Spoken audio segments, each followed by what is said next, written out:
town going on? Oh, we heard tale of a party. Alright, we got some blues, some whiskey, some good characters, a compelling story, and maybe some vampires? I'm Mike the Movie Misfit, and here is my review for the movie Sinners.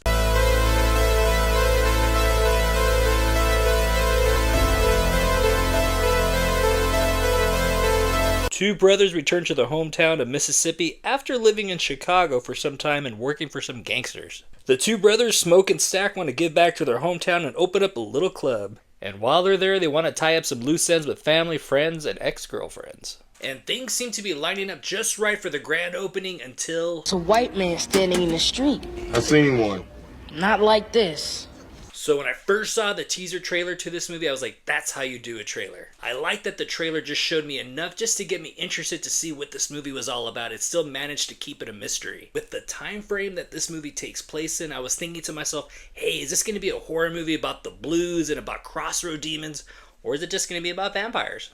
Either way, this trailer really piqued my interest. I really dug how this movie was set up. Our two main characters are twin brothers and they're setting things up for opening night. They get their cousin Sammy to play the guitar at the club because he's a blues wizard. They also dig up an old friend who's a harmonica player played by Delroy Lindo. I really enjoyed following the Stack brothers as they're basically setting up for their party. We get to watch them secure the liquor, we get to meet some more interesting characters along the way, and we also get to follow them as they're tying up loose ends with past relationships. And all these elements come together and play out pretty nicely. There is not one bad performance in this movie. The acting in this movie is very well done, and the story itself really does pull you in. Oh man, Delroy Lindo, man, whoo!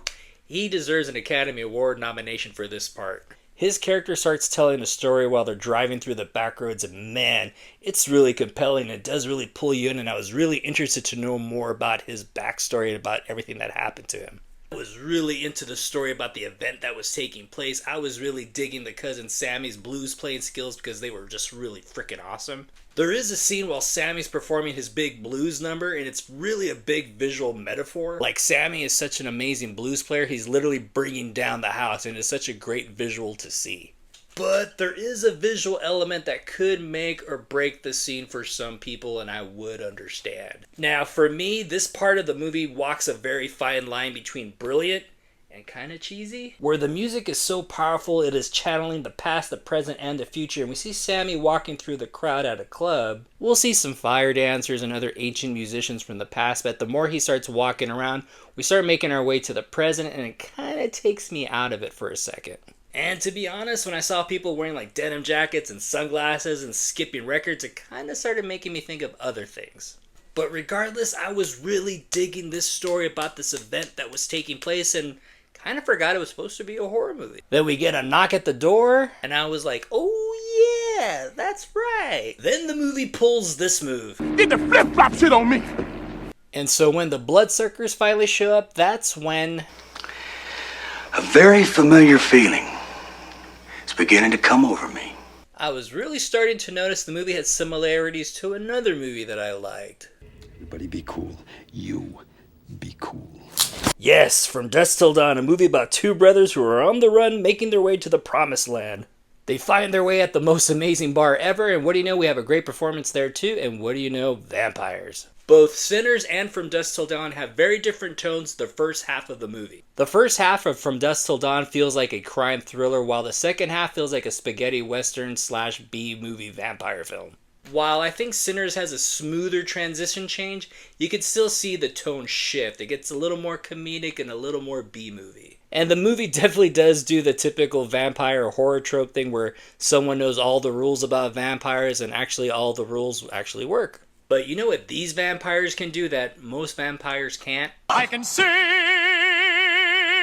Well, to be fair, Tito from Tito and the Tarantulas can sing. The overall look to the vampires isn't really anything new. I would definitely say it might be a nod towards Salem's Lot. The vampire sequences are still pretty good and pretty fun to watch. Part of me does wish the movie was about crossroad demons instead of vampires. I just figured since the movie is focusing on the blues, it would be kind of cool to have a movie about crossroads and demons and the history of the blues. But that's just me. The cinematography in this movie is really good. I haven't seen cinematography like this in a long time. There's a lot of shadows in this movie. Things aren't overly lit. It was really nice to look at.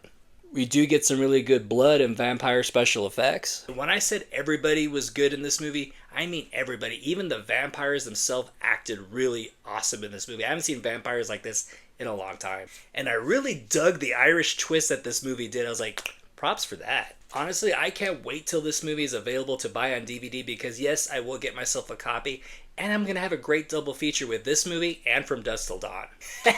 So hell, maybe I'll have a triple feature and add the movie Demon Knight. As you can tell, I really enjoyed this movie and I do think my favorite part of the film is the first half of the movie. But I did enjoy the second half too, and I did have a really good time while watching this film. My rating for Sinners, go see it on the big screen if you have not seen it already. This is a good looking movie and it was made to be seen on the big screen. Alright, sorry that this review took so long to get up here. I saw this movie opening night and I really enjoyed it, but at the same time I wanted to let it marinate in my head before I really sat down and talk about it. Or stand up. Alright, Sinners, did you see it? Did you love it? Did you hate it? Is there any other movie that it kind of reminds you of? Please comment below and let me know. And please don't forget to hit like and subscribe. I really want this little channel to grow and I also want to be your guide to movies. Please don't forget, on this page there is no overhype and no bullshit. My reviews are always honest and in my opinion, so please like and subscribe. And I'm Mike the Movie Misfit and I'll see you at the movies. Nobody leave this place without singing the blues. Get more out of life. Go out to a movie.